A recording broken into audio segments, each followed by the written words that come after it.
लूट गया भारत को लूटने वाला ब्रिटेन। दूसरे देशों से कर्जा लेने की आई नौबत। अंग्रेजी साम्राज्य का हुआ सर्वनाश। गोरों को मिली पापों की सजा। दोस्तों, यूके यानी कि यूनाइटेड किंगडम सबसे बड़े आर्थिक संगठन से जूझ रहा है। ऐसा क्यों हुआ, कई लोगों को यकीन नहीं हो रहा है, क्योंकि ये वही यूके है जिसको कहा जाता था कि इनके साम्राज्य का कभी सूर्यास्त नहीं होता था। भारत सहित आधी दुनिया को इन्होंने गुलाम बनाया और ऐसा लूटा कि गुलाम बनाए गए देशों को संभालने में ही 50 से 70 साल लग चुका है। इतना ज्यादा लूटा था इन्होंने, लेकिन कहते हैं ना कि चोरी का माल चोरी से ही निकलता है, तो वही यहाँ पर हुआ है। तो चलिए बताते हैं आपको पूरी रिपोर्ट कि कैसे बर्बाद हो गया ये देश। दोस्तों, यूके की हालत आज के समय में ये हो गया है कि इनको कोई कर्ज देने वाला नहीं है। बैंक ऑफ इंग्लैंड खुद अपने ही देश को कर्ज दे रहा है और इनका पाउंड हैरत अंगेज तरीके से गिरा है। इनका खजाना भी खाली हो चुका है और मात्र 83 बिलियन डॉलर बचा है। वो तो कुछ भी नहीं है।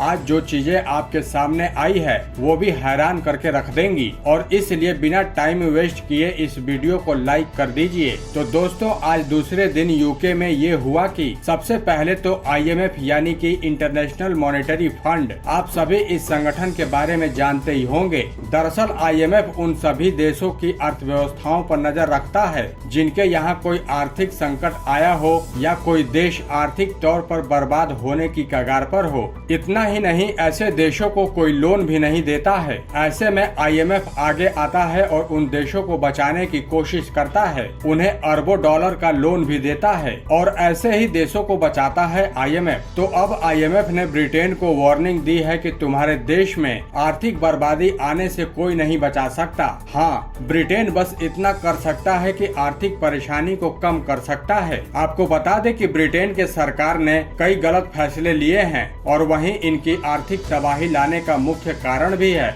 ब्रिटेन की प्रधानमंत्री इतनी अहंकार में हैं और भारतीय मूल के ऋषि सुनक को हराने के बाद सीधे मुंह से बात तक नहीं कर रही हैं, और अब ब्रिटेन के सभी इंसान ऋषि सुनक को याद कर रहे हैं और सोच रहे हैं कि काश यही हमारे देश के प्रधानमंत्री होते। यहाँ तक कि नई प्रधानमंत्री ने कोई इंटरव्यू तक नहीं दिया है। यानी कि ऐसे संकट के समय में अपने देश को संभालने की बजाय वो छुपी बैठी हैं, और अब सरकार के इस रवैये के खिलाफ अब बैंक ऑफ इंग्लैंड भी उतर चुका है। बता दें कि जिस तरह से भारत में रिजर्व बैंक ऑफ इंडिया होता है, वैसे ही ब्रिटेन में बैंक ऑफ इंग्लैंड है। तो बैंक ऑफ इंग्लैंड ने ऐलान किया है कि अब वो अपने देश के बॉन्ड खुद ही खरीदेंगे। दरअसल अगर किसी मार्केट को कर्जा लेना है तो वो एक बॉन्ड जारी करते हैं जिस पर लिखा रहता है कि हमें इतने पैसे चाहिए और जो हमें ये पैसे देगा उसे सालाना तौर पर ब्याज देंगे। तो अब हुआ ये है कि ब्रिटेन की जैसे जैसे मुद्रा गिर रही है तो उसके बॉन्ड खरीदने वाला कोई भी नहीं है,